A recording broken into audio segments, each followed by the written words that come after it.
तो बच्चों, मैं हूं रवि और मैं आप सभी का साई इंडिया क्लास लिमिटेड और यूथ रीच द्वारा संचालित इस ई लर्निंग प्रोग्राम में बहुत ज़्यादा स्वागत करता हूं। तो चलिए, आज का टॉपिक हम जो देखेंगे वो है क्रिया और प्रतिक्रिया, मतलब रिफ्लेक्शन और एक्शन क्या होता है। तो सबसे पहले हम जानने की कोशिश करेंगे कि जो हमारी क्रिया होती है, क्रिया क्या होती है कि जब हम कोई काम कर रहे होते हैं अपनी इच्छा के अनुसार, तो वही हमारा क्रिया होती है। कि जब हम अपनी इच्छा के अनुसार कोई काम कर रहे होते हैं वो हमारी क्रिया कहलाती है।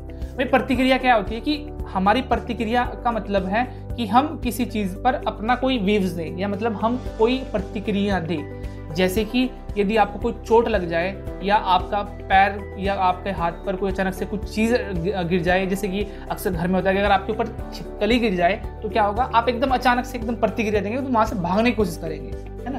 तो ये हमारी क्या है, ये हमारी प्रतिक्रिया है। तो आज हम इसमें वही देखेंगे कि प्रतिक्रिया एक अनैच्छिक और उत्तेजना युक्त अचानक की जाने वाली क्रिया होती है और ये मानव के अस्तित्व का अभिन्न हिस्सा है। मतलब जो क्रिया हमारी इच्छा के अनुसार होती है और अचानक से होती है, उत्तेजना के साथ होती है, उसी चीज़ को हम क्या बोलते हैं, हम उसको प्रतिक्रिया बोलते हैं। और ये हमारी लाइफ का एक मेन पार्ट होती है। वहीं शरीर में यह उत्तेजना परिधीय तंत्रिका तंत्र के माध्यम से होती है और इस परिधीय तंत्रिका तंत्र में यह उत्तेजना अनैच्छिक होती है। इससे पहले हम CNS और PNS पढ़ चुके हैं, मतलब केंद्रीय तंत्रिका तंत्र और पेरिफेरल तंत्रिका तंत्र।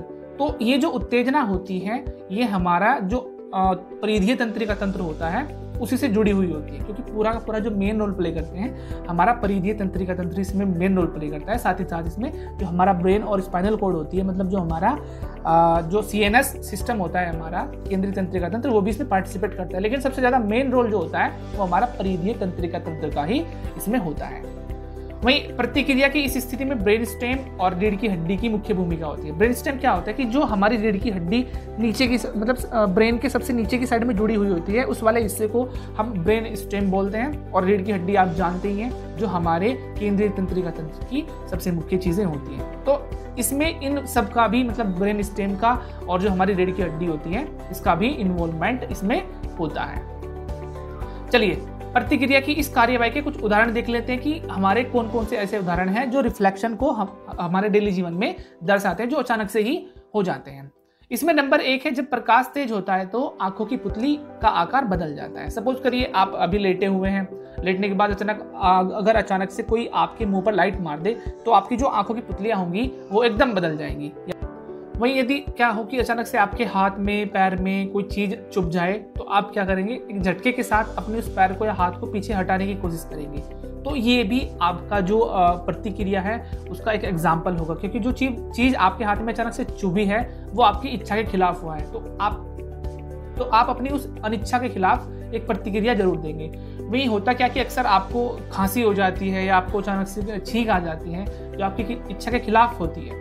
तो इससे भी क्या होता है, ये भी हमारी जो प्रतिक्रिया है उसका एक एग्जाम्पल है। भाई बात करें कि यदि आपका अचानक से कहीं पे जो आपकी कोहनी है, घुटना है, वो अचानक से कहीं पे लग जाए तो आप देखे होंगे आपके बॉडी में एकदम बहुत ज़्यादा झंझनाहट सी हो जाती है। वो इसलिए होती है क्योंकि जो आपका ब्रेन है, आपके ब्रेन का जो वो है, मतलब जो आपका ध्यान है आपके दिमाग का, वो अभी आपके घुटने या कोहनी तक नहीं है, वो एकदम डाइवर्ट है। और जब भी अचानक से आपके साथ ऐसा कुछ होता है तो आपको इतनी झंझनाहट आपके शरीर में दौड़ जाती है। यदि क्या हो कि अगर आप जानबूझ के ऐसा करते हैं तो आप एग्जाम्पल करके देख सकते हैं, ये ऐसी झंझनाहट आपको कभी भी मतलब ना तो फील होगी ना आपको मतलब इसका एहसास होगा। तो ये भी अचानक से ही होने वाली प्रतिक्रिया है।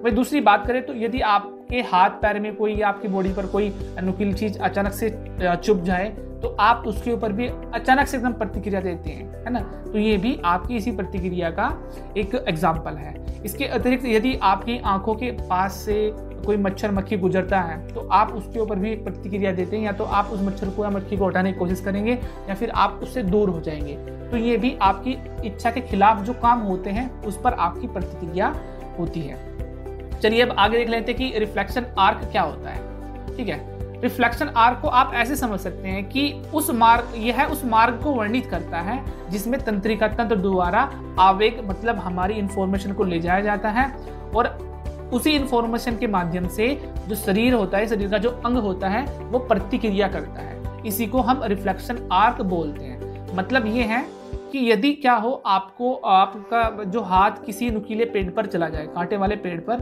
तो क्या होगा कि जो कांटा आपके हाथ में लगेगा तो अचानक से क्या होगा, एक सिग्नल जाएगा, आपको पता नहीं होगा, एकदम से सिग्नल जाएगा आपके हाथ से होते हुए आपके ब्रेन तक। वो ब्रेन आपको एक दोबारा फिर एक रिकॉल करेगा कि भाई वहाँ से उस हाथ को हटा। मतलब एक सिग्नल जो आपके हाथ से होते हुए आपके ब्रेन के पास गया और फिर जब ब्रेन ने दोबारा फिर उस सिग्नल को यूटिलाइज किया और दोबारा फिर आपके हाथ के पास भेजा, तो क्या होगा, आपका जो हाथ होगा एक प्रतिक्रिया देगा। मतलब आप वहाँ से उस हाथ को जहाँ पे वो चीज़ चुभी थी उसको एकदम पीछे की तरफ हटा लेंगे। तो ये होता है हमारा रिफ्लेक्शन आर्क, जिसमें हमारा शरीर के अंग और जो हमारी सूचनाएं होती है, जो हमारा आवेग होता है हमारे नर्वस सिस्टम से होते हुए, ब्रेन से होते हुए, इस सब पूरे फिनोमिना को कंप्लीट करता है। उसी को हम रिफ्लेक्शन आर्क बोलते हैं। अब इसमें आगे देख लेते हैं कि रिफ्लेक्शन आर्क में जो मेन चीज़ें होती है उसके 5 कंपोनेंट होते हैं जो इसमें बहुत बड़ा पार्टिसिपेट या नहीं तो सबसे ज़्यादा काम करते हैं। इसमें नंबर 1 होता है संग्राहक या रिसेप्टर। रिसेप्टर का मतलब होता है कि जो इन्फॉर्मेशन आपके दिमाग तक पहुंची और जहां पर वो स्टोर हुई उसी को हम संग्राहक या रिसेप्टर बोलते हैं। मतलब जो इन सूचनाओं को अपने पास लेता है उसको हम बोलते हैं रिसेप्टर। वही नंबर 2 चीज़ होती है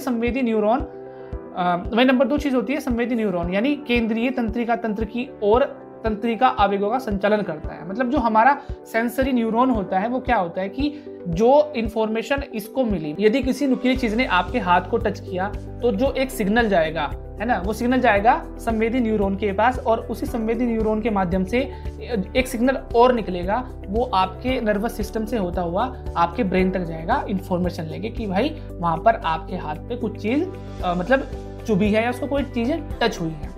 वही सूचना को एक न्यूरॉन से दूसरे न्यूरॉन तक स्थानांतरित किया जाता है कि ये जो सूचना होती है, ये एक न्यूरॉन, मतलब हमारे शरीर में लाखों करोड़ों की संख्या में न्यूरॉन होते हैं, तो ये क्या करते हैं कि ये लगातार एक दूसरे को इन्फॉर्मेशन कर देते हुए ये ब्रेन के पास तक जाते हैं। ठीक है, ये पूरा का पूरा फिनोमिना ऐसे चलता है कि एक न्यूरॉन दूसरे न्यूरॉन को, दूसरा तीसरे से, तीसरा चौथे से, ऐसे कर करके ये पूरी की पूरी इन्फॉर्मेशन हमारे ब्रेन तक पहुंचा देते हैं। वही ठीक ब्रेन भी ऐसे ही काम करता है कि ब्रेन एक दोबारा सिग्नल भेजेगा, वो फिर एक न्यूरॉन के पास, फिर दूसरे न्यूरॉन के पास, फिर तीसरे न्यूरॉन के पास, ऐसे ही करते हुए वो हमारे उस अंग तक पहुंच जाएगा जहां पर कोई चीज टच हुई थी या कोई चीज हमारे उस पर चुभी थी।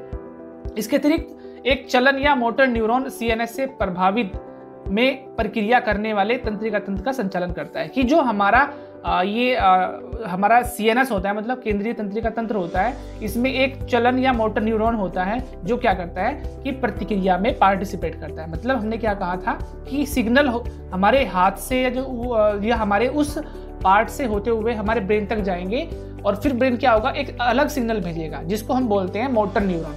वो उसको सिग्नल देगा और ये सिग्नल एक एक करते होते हुए हमारे उस शरीर के अंग तक पहुंच जाएगा जहां पर कोई चीज प्रभावित हुई है।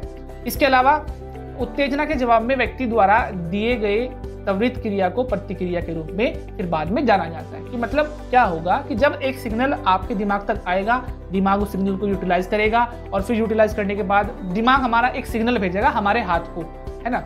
तो क्या होगा, इसी सिग्नल के माध्यम से फिर हाथ क्या होगा, अपना हाथ मतलब पीछे, वो खुद को पीछे कर लेगा कि भाई ये चीज हार्मफुल है, ये आपको नुकसान पहुंचा सकती है। तो पूरा का पूरा जो फिनोमिना चलता रहता है पूरे एक सिस्टम के अनुसार चलता है जिसमें हमारे न्यूरॉन पार्टिसिपेट करते हैं। वो एक न्यूरॉन से दूसरे न्यूरॉन, दूसरे से तीसरे, तीसरे के बाद फिर हमारा जो ब्रेन होता है वहां तक ये सिग्नल आएगा। सिग्नल जो ये सिग्नल होगा इसको ब्रेन यूटिलाइज करेगा और फिर एक प्रतिक्रिया हमारा ब्रेन हमारे हाथ को देगा। वही सिग्नल जो हमारा दिमाग ने जो चीज़ सोची है वो उन्हीं न्यूरॉन के माध्यम से वो पूरी इन्फॉर्मेशन हमारे हाथ को पहुंचाएगा और हाथ क्या करेगा, उस जगह से पीछे हट जाएगा और इसी को हम बोलते हैं हमारी प्रतिक्रिया। आप इस डायग्राम में देख सकते हैं, इसमें एक गमला है और गमले में कोई कांटे की नुकीली चीज वाला पेड़ खड़ा है। यदि क्या हो, आपकी उंगली इस कांटे को टच कर जाए तो जो हमारा सेंसरी रिसेप्टर होगा, मतलब इन्फॉर्मेशन को लेने वाला होगा, तो यहाँ से इन्फॉर्मेशन पकड़ेगा और ये इस एरो को, जैसे कि आप देख रहे होंगे, इस एरो के माध्यम से धीरे धीरे करते हुए एकदम ये क्या होगा, हमारे ब्रेन तक सिग्नल छोड़ेगा। ब्रेन क्या करेगा, इस चीज़ को मतलब देखेगा कि ये चीज़ क्या है, एकदम मतलब ये चीज़ें बहुत ही तेज़ी से हो जाती है। ये उसको देखेगा एक बार कि क्या है, फिर ये ब्रेन इसको यूटिलाइज करने के बाद इस इंफॉर्मेशन को दोबारा फिर एक इंफॉर्मेशन भेजेगा हमारे हाथ के पास। और जब ये इंफॉर्मेशन हमारे हाथ के पास पहुंच जाएगी तो हाथ क्या होगा, एकदम रेस्पॉन्स करेगा कि इस जगह से पीछे अपने आप को हटा लीजिए। तो इसी को हम बोलते हैं रिफ्लेक्शन आर्क, मतलब क्रिया और प्रतिक्रिया। तो आज के वीडियो में सिर्फ इतना ही। आगे जल्दी हम एक नई वीडियो लेकर आएंगे। तब तक के लिए आप इस चैनल पर बने रहिए और आप अच्छे से बच्चों अपनी तैयारी करते रहिए।